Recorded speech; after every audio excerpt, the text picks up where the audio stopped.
Mikey Williams is back at it again, and he is killing on the court. He's showing why he is one of the best players in the country. And Emoni Bates, as well as BJ Bostson, have some huge topics that we have to talk about, those two players. So let's get right into it. Now, before I get in this video, I just want to make sure you guys give a like on this video, subscribe to the channel, and turn on post notifications to get a new notification every time I upload a new video. And if you enjoy the content that I put out, let's get into it.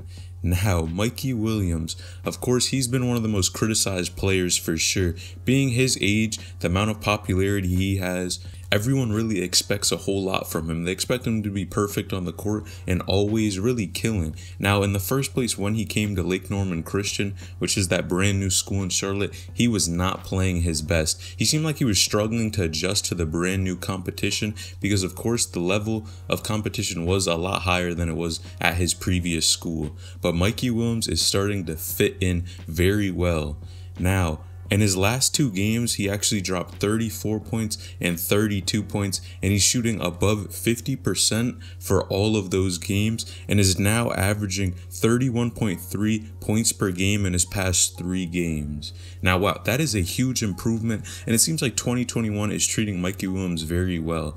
All the hard work that he's been putting in over this time is really starting to pay off. It seems like he is blending in with the Lake Norman Christian team very well and starting to be the leader that everyone wanted to see. Now, of course, initially, Mikey Williams really wasn't dominating the competition like we expected him to. I think he was really forcing his shot, and a lot of times he was not looking like the leader that we know he was back at his previous school. And even in AAU tournaments as well, he played in good AAU tournaments under the Adidas circuit. But now it does seem like he's coming alive and playing much better, and that is great news to hear. And I wonder if Mikey Williams is going to continue this and what's going to happen with the rest of his career. Mikey is a very young player, and everyone is wondering, where is he going to go after high school?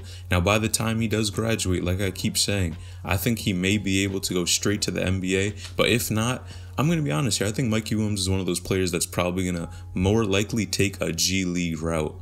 Now, the only reason I say this is because I think that's the best route as of right now and the best option to try to get to the NBA. Now, of course, Mikey Williams has also talked about going to a HBCU school as well, and he did actually list a couple of schools, but in my opinion, I don't think that would be the best route for Mikey. Now, of course, going to HBCU, there is nothing wrong with that, but it may make things a little bit harder for him to actually try to go to the NBA. If you guys don't remember, McCour Maker, which is Thon Maker's brother, actually went to Howard, and things were not looking too good for him there, and the team actually did not do too well. So I don't think that would be the best move for Mikey. I think if anything, he should either go to college and go to a big name program that can help him be maybe a one and done, or try to get to the NBA as quick as possible and carry all this hype that he has from high school right to the NBA, or on the other hand, go to the NBA G League, which of course you're right in front of NBA scouts, is a perfect place for Mikey Williams to go show what he's made of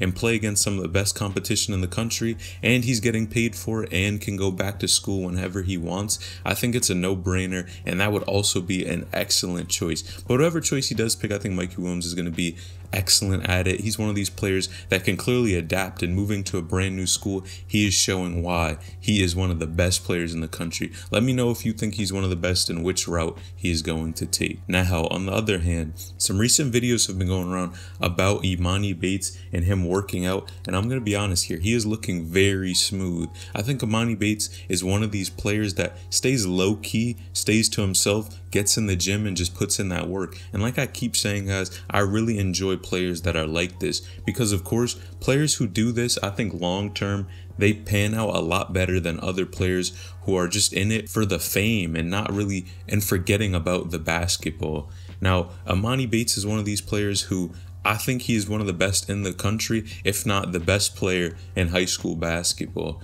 He is tall, he can shoot the ball, he can dribble, and everyone compares him to KD, and of course you see it there. He is one of these players who I think his ceiling is very high. He's going to be a very good player in the near future, and as of right now, I believe he is committed to Michigan State. So that is going to be interesting to see. Now, of course, he's in the class of 2022, so we're going to see if he continues to stay committed to Michigan State, or maybe he decommits and tries to go somewhere else. Who knows? Because he committed at a very young age. But only time will tell where Emoni Bates does go. But he's been also dropping a whole lot of points at Ypsi Prep, which is his high school, and he's been doing very well as well. So I think he's going to be one of these players that is going to easily get to the NBA. He is someone who, like I said, he focuses on basketball and what's really important. The reason why I want Emoni Bates and these high school players to stay focused is because a basketball career is very fragile. You make one mistake and your whole career could be gone. Look at Zayon Collins, for instance, the player